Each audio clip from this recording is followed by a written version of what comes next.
آج کی حدیث: تمہاری مسکراہٹ تمہارے بھائی کے لیے صدقہ ہے۔ اس حدیث میں نبی کریم صلی اللہ علیہ وسلم ہمیں ایک خوبصورت بات سکھا رہے ہیں کہ صدقہ صرف پیسے دینے کا نام نہیں۔ اگر ہمارے پاس مال نہ بھی ہو تب بھی ہم صدقہ کر سکتے ہیں۔ کسی سے مسکرا کر ملنا، نرم لہجے میں بات کرنا، کسی دکھی انسان کو خوش کرنا، یہ سب بھی صدقے کی ایک قسم ہے۔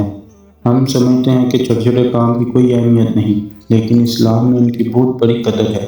ایک چھوٹی سی مسکراہٹ کسی کا دن بنا سکتی ہے، کسی کا دل خوش کر سکتی ہے اور اللہ کے نزدیک ایک نیکی بن جاتی ہے۔ تو آج سے ہم سب نیت کریں کہ ہم ہر ایک سے مسکرا کر ملیں گے، لوگوں کے لیے آسانیاں پیدا کریں گے، کیونکہ کبھی کبھی چھوٹی سی مسکراہٹ بھی بڑے صدقے کا سبب بن جاتی ہے۔